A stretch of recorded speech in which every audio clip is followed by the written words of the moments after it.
Assalamualaikum warahmatullahi wabarakatuh. Perkenalkan, saya Dr. Sinta Kusumawati, spesialis neurologi.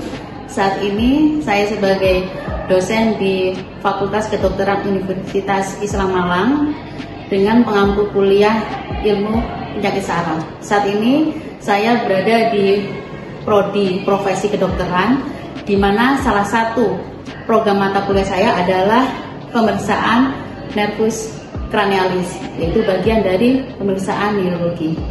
Kita mulai dari bagian mana doa. Dimulai. Bismillahirrahmanirrahim. Alhamdulillahirabbil alamin. Arrahmanirrahim. Maliki yaumiddin. Iyyaka na'budu wa iyyaka nasta'in. Ihdinas siratal mustaqim. Siratal ladzina an'amta 'alaihim ghairil maghdubi 'alaihim waladdallin. Amin. Bismillahirrahmanirrahim. Allahumma salli ala sayyidina Muhammad wa ala ali sayyidina Muhammad walhamdulillahi rabbil alamin. Allahumma akhrijna min dhulumatil wahmi wa akrimna bi nuril fahmi waftah lana abwaabal ilmi wajayyidna bil akhlaqil hasanah. Rabbi zidni ilman nafi'an wa rizqan wasi'an hayalan thayyiban mubarakan waj'alna min ibadikas sholihin birahmatika ya arhamar rahimin. Sallallahu ala sayyidina Muhammad wa ala ali sayyidina Muhammad. Alhamdulillahi rabbil alamin.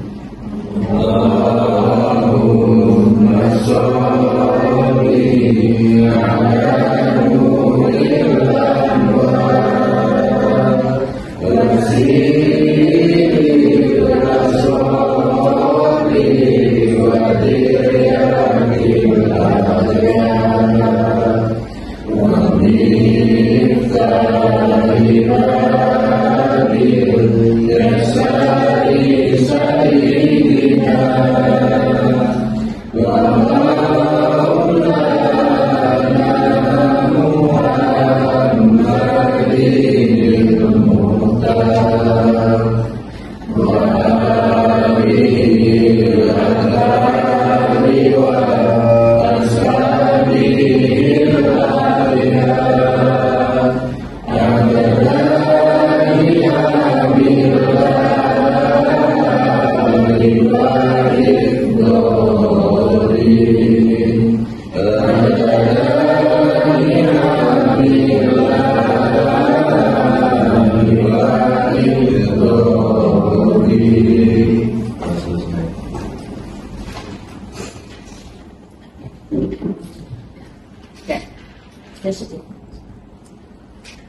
Assalamualaikum warahmatullahi wabarakatuh. Kali ini saya akan memberikan perkuliahan terkait pemeriksaan neurologi. Ya, jadi untuk kali ini adalah bagaimana kita mengubah kembali pemeriksaan neurologi supaya mampu membantu dalam kita mendiagnosis suatu penyakit neurologi. Ya. Ini referensi ya, referensi yang kita gunakan bisa memakai De Jong, De Meyer, bisa dari Tribuna maupun dari lembaga Keping ya. Kita dalam melakukan diagnosis, maka ada tahapan-tahapan pemeriksaan dalam neurologi ya. Sebelum menginjak ke pemeriksaan, maka kita perlu melakukan anamnesis. Anamnesis yang kita lakukan yaitu ada anamnesis umum, anamnesis khusus, ya. Baru kemudian setelah anamnesis baru pemeriksaan fisik. Nah, pemeriksaan fisik ini ada dua, pemeriksaan fisik umum dan pemeriksaan neurologi. Kemudian baru kita tahap berikutnya adalah mendiagnosis penyakit neurologi, ya. Dari anamnesis ini ada dua umum, itu maksudnya apa? Jadi dari keluhan utamanya kita jabarkan, ya. Kita jabarkan misalnya sakit kepala, ya. Keluhan utamanya sakit kepala. Khususnya apa? Sakit kepalanya sejak kapan? Sifat sakit kepalanya apa? Berdenyut, seperti tertekan, separuh atau seluruh kepala, ya. Itu adalah termasuk anamnesis khusus. Selain itu juga misalkan sakit kepalanya ini, ya, apa? Misalnya pertama malam hari atau pagi hari disertai muntah hebat, maka itu termasuk yang khususnya, ya. Jadi kalau anamnesis umum itu meliputi keluhan utama, penyakit dahulu, keluarga, lifestyle, ya, kebiasaan itu, ya, riwayat terapi, itu adalah termasuk anamnesis umum. Setelah anamnesis, 80% memang suatu penyakit itu kita dapatkan data dari anamnesis. Tapi akan lebih lengkap lagi, anamnesis itu dilengkapi ditunjang dengan pemeriksaan fisik maupun pemeriksaan penunjang, ya. Nah, di sini kekuatan kita adalah bagaimana kita menekankan pemeriksaan neurologi, ya, untuk bisa membantu kita mendiagnosis suatu penyakit neurologi, ya. Pemeriksaan umum ini terdiri dari pemeriksaan vital sign, ya, pemeriksaan general, ya, itu, ya. Nah, jadi semua pemeriksaan neurologi selalu penting untuk dilakukan pemeriksaan umumnya, yang minimal vital sign, ya. Setelah itu baru kita lakukan pemeriksaan neurologi, yaitu atau status neurologi, ya, kesadaran, Menial sign, kemudian apa lagi? Itu ini, ya, kalau untuk fungsi luhur, beberapa macam fungsi luhur, ya. Ada DCS, termasuk DCS itu fungsi luhur, orientasi, bahasa, tadi, ya. Daya ingat, memori, konsentrasi, ini adalah bagian dari fungsi luhur. Nah, untuk penilaian fungsi luhur biasanya untuk ini, ya, satu kedokteran adalah kita terutama paham dalam menilai bahasa, ya. Untuk memori bisa dikembangkan ada pendidikan ataupun nanti pada pendidikan spesialis, ya.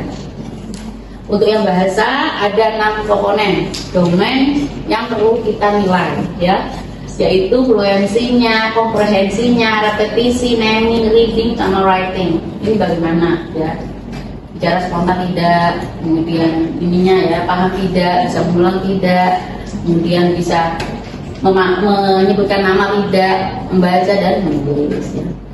Nah, ini nantinya kita bisa menentukan jenisnya apa, ya, apakah afasia global semuanya terkena, Broca, Wernicke, bisa kelainan konduksi, ya. Konduksi ini contohnya dia tidak bisa menamai, ya, itu afasia konduksi, ya. Atau Wernicke, afasia Wernicke tidak mampu dalam memahami, ya. Kemudian ini yang Broca atau motorik tidak bisa fluensinya terganggu, ya, paham tapi tidak bisa bicara, ya. Apa bedanya transkortikal? Transkortikal dia mengulang bisa tapi tidak spontan, dia tidak bisa. Kalau kita suruh repetisi dia bisa, itu namanya transkortikal, ya. Ini contoh MMSE, ya, dalam kita menilai memori, ya. Juga ada ini Mokaina, ya, yang baru itu, ya. Ini mengenai sign, ya. Untuk ini mungkin saya lanjutkan pada ini, ya, ini. Nah, ini adalah pemeriksaan saraf kranialis, ya. Kita utama adalah saraf kranialis, ya. Jadi ada 12 saraf kranialis, ya. Bisa disebutkan apa saja namanya ini? Olfatorius, ya, fungsi yang berkembang. Kemudian yang kedua ini optikus untuk melihat. 3, 4, 6 pulomotoris absen, ya. Jadi ini untuk gerak bola mata, ya, konsumsi pupil, ya. Kemudian yang kelima adalah ya. ya. Mungkin terus yang ketujuh siapa? Fasialis. Yang 8 sama itu.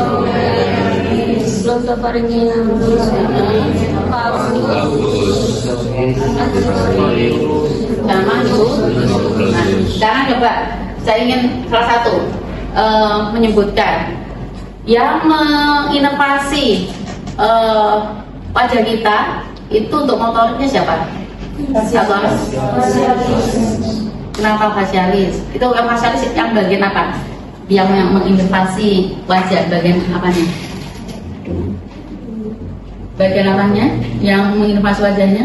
Motorika, sensorika, motoriknya. Jadi untuk saraf-saraf wajah ya, terutama fasialis dia menginovasi terutama bagian motoriknya.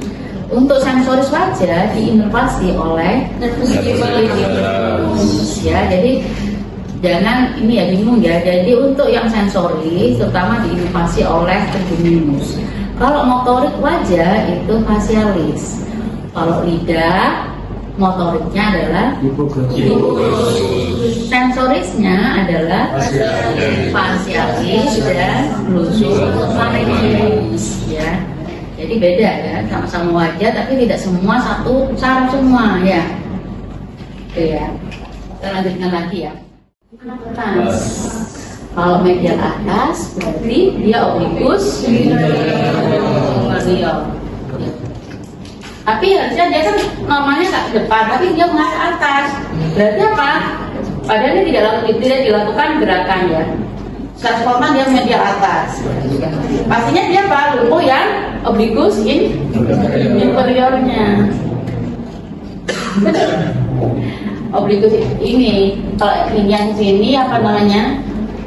Oblikus superior, atas oblikus inferior. Jadi kalau ke medial bawahnya dia tidak bisa, dia lebih mengarah ke medial atas, tertarik pada sisi yang sehat.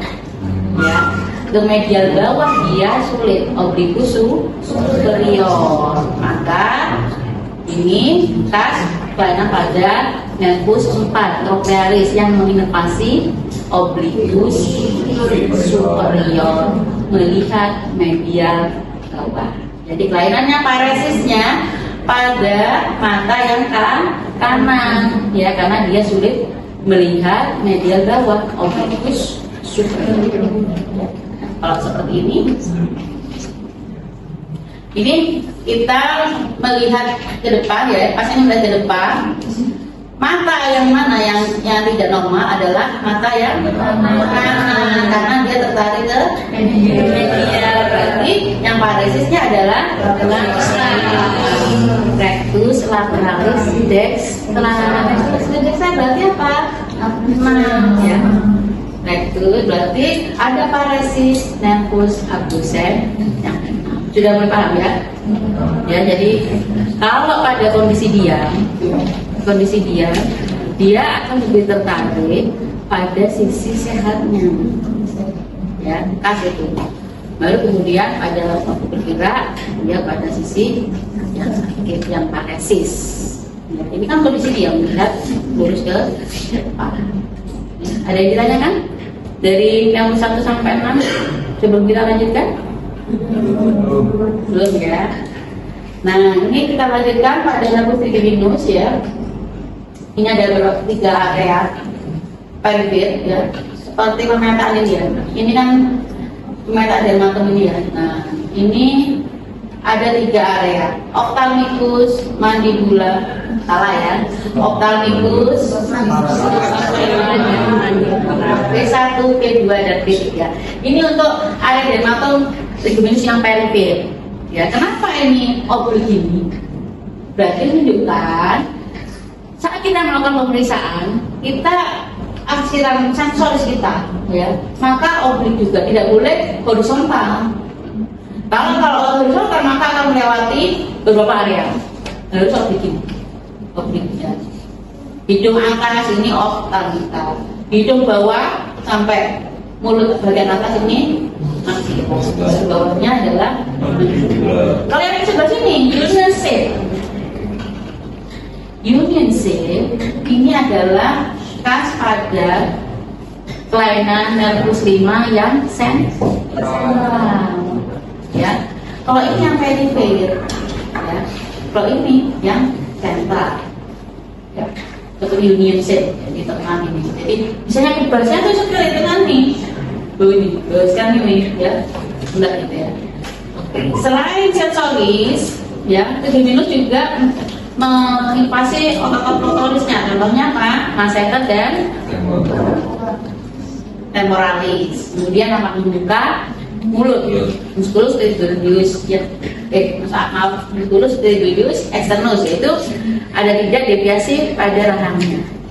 Ya, bila saat membuka mata, membuka mulut, ya, itu dia ada deviasi, ya, deviasi ke satu sisi, maka bisa ini oleh karena adanya kelainan pada musculus stridioideus externus yang dioperasi oleh lima.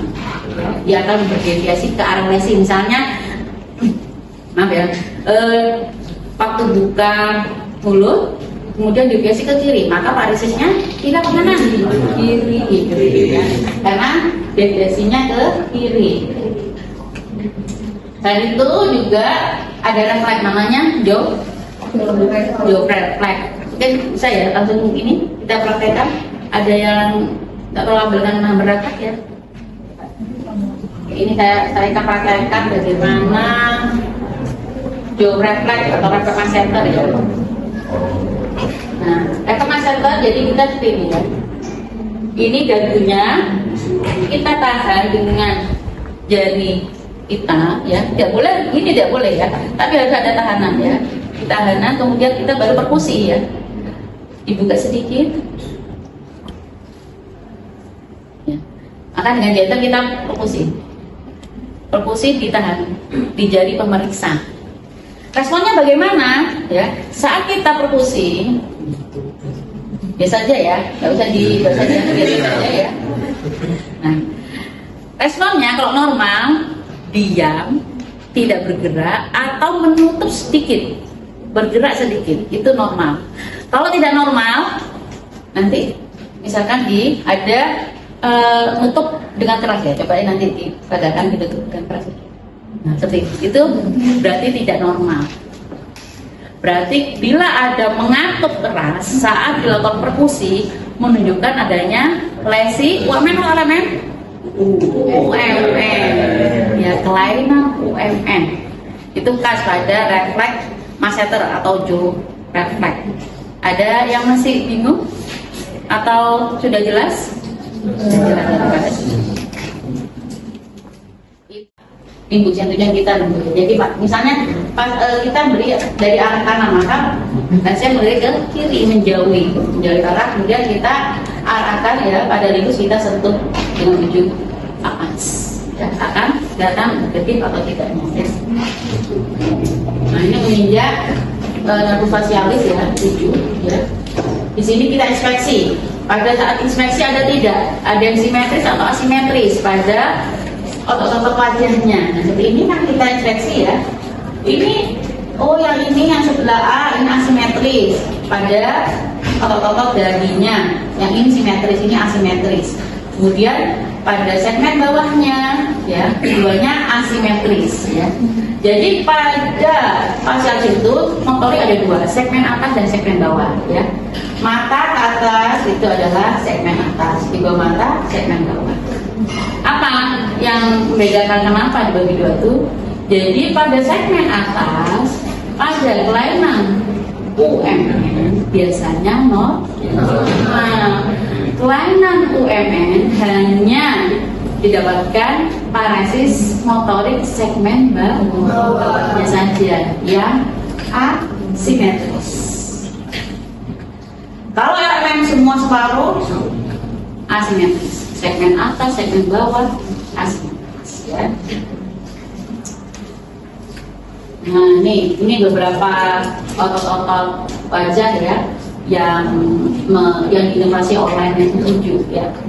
Membentuk dahi, ya, kemudian menutup mata, atau kulit tadi ya. Berarti kalau tadi yang rambut kalmus, ini kelainan pada musculus orbicularis. Senyum, hidromagus, meringis, sensorius, meniup, pusinator, ya, jerumir. Itu maka outnya adalah pusinator. Nah itu juga ada lacrimasi dan refleks stapedius. Ya, ini ya untuk refleks stapedius dengan menggunakan stetoskop. Ya, mungkin ada yang ini, coba salah satu memeragakan refleks stapedius. Mungkin dari mahasiswa, dua mahasiswa. Yang ini yang mencoba refleks stapedius, silakan. Yang belum maju. Ini ada stetoskop ya? Ini silakan ya. Silakan, saya minta dua mahasiswa maju. Coba lakukan pemeriksaan refleks stapedius. Silakan di sini. Misalkan pasiennya ini laki-laki, dokternya perempuan. Ya, gimana cara memeriksa refleks stapedius? Pemeriksaan refleks stapedius, nanti Bapak menggunakan stetoskopnya, kemudian nanti akan saya gesekkan di membrannya stetoskopnya ini ya Kak ya. Nanti Bapak beritahu apakah ada yang lebih keras dari salah satu telinga atau sama keduanya ya Kak ya. Bisa dipahami? Bisa dong. Silakan.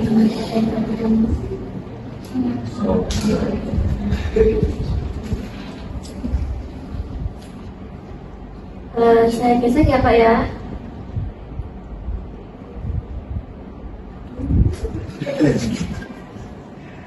Ininya. Tengah dong. Sama kanan kiri atau ada yang lebih keras? Sama dong. Misalkan sekarang yang sebelah kanan yang tergantung.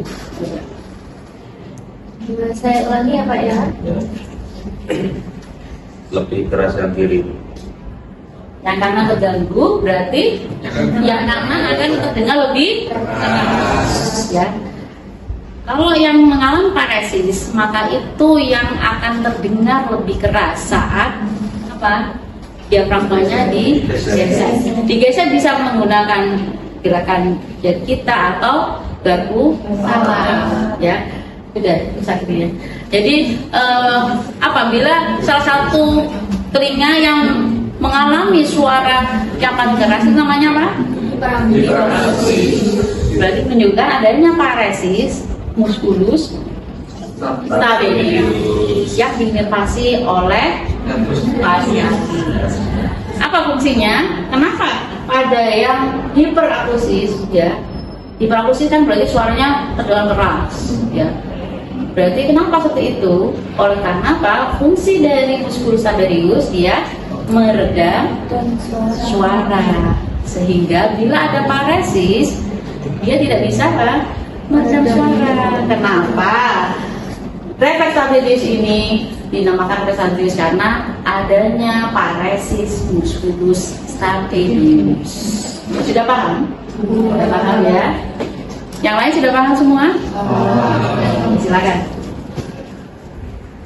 Ya, terima kasih ya. Ya, jadi kita yang dipahami adalah ini ya. Nama lainnya adalah stetoskop loudness balance test. Ya. Nah, sekarang pengecapan 2/3 anterior lidah. Jadi di sini khas ya, ada 2/3 anterior lidah ya, diinformasi oleh 7. Kalau yang sepertiga posterior itu nefus 9 ya. Kalau 2/3 anterior bagaimana caranya? Ya, kita awalnya tidak pasien disuruh kumur-kumur, setelah kumur-kumur dibersihkan dengan kansa, kemudian baru kita apa? Beritahu. Mungkin salah satu sini ya, saya coba. Ada yang ini coba, aku mahasiswa, boleh? Kan ada yang temannya yang menyediakan ini, alat pemeriksaannya di sini deh. Semuanya aja. Standby itu ini 0,075%. Semuanya adalah namanya cairan Brownstein. Tapi bagaimana pemeriksaannya? Pemeriksaannya satu-satu, tidak semuanya barengan, tapi satu-satu. Misalnya kita ingin menilai pemeriksaan manis di daerah ujung lidah dengan glukosa 4%, ya. Misalkan ini ada, kita ambil glukosa 4%, ya. Nah, ini glukosa 4%, ya. Sebelumnya kita menyuruh pasien untuk berkumur-kumur. Silakan kumur-kumur dulu Pak. Setelah kumur-kumur, kemudian kita nilai kita nilai ini ya, sebelum kita memberikan tetesan cairannya, kita apa? Membersihkan lidahnya, dijulurkan lidahnya, kita bersihkan. Setelah dibersihkan tidak boleh dimasukkan lidahnya, ya. Sebelum saya perintahkan, jelas ya Bapak, tidak boleh bersuara ataupun memasukkan ini ya, pura-pura kita sudah bersihkan, kemudian tetap dijulurkan keluar ya. Setelah itu saya akan tetesi rasa ya, nanti Bapak rasakan ya. Kemudian setelah dirasakan, Bapak tidak boleh bicara ataupun memasukkan lidahnya sebelum sampai perintahkan ya. Bisa kita menggunakan kertas, misalnya ada kertas ini ya, yang bertulis asin, asam, manis ya. Atau bila tidak ada kertas, kita bisa ini isyarat ya. Isyarat 1 manis, 2 asam, 3 asin ya Pak. Kalau 1 ini manis, 2 asam, 3 asin ya. Tadi setelah kita bersihkan lagi ya, bersihkan lidahnya, tidak boleh dimasukkan. Tutup matanya Bapak, tutup matanya, kemudian kita tetes. Dibuka matanya. Nah, tetap yang dirasakan tadi apa Bapak? Ini berarti benar ya. Atau kita bisa menggunakan kertas ya, ada kertas ini, pasien sudah menunjuk. Setelah itu baru dikumur-kumur lagi menggunakan tes yang lain ya. Itu kumur-kumur lagi, sudah Bapak kumur-kumur lagi. Setelah itu dengan pola yang sama, dengan teknik yang sama, kita nilai apa, rasa yang lainnya, misalnya asin ya, seperti itu tekniknya ya. Jadi pada waktu ditetesi, pasien tidak boleh bicara, hanya memberi isyarat ya. Ada yang masih bingung? Sudah jelas ya, itu cara menilai ya fungsi pengenyapan pada 23 tadi. Contohnya kenapa ini ya, coba apa yang ini? Misalkan pada tes kuda dikatakan dia abnormal gimana? Salah satu coba jajan semuanya, coba salah satu ada yang ini?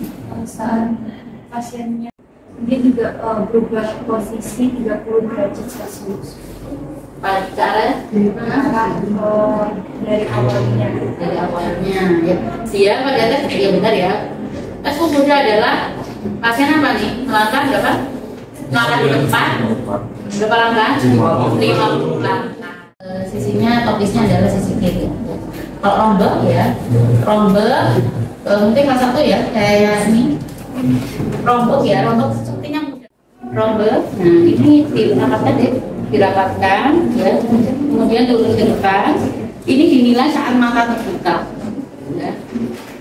Adakah tidak deviasi di satu sisi? Kemudian kita nilai 30 detik ya.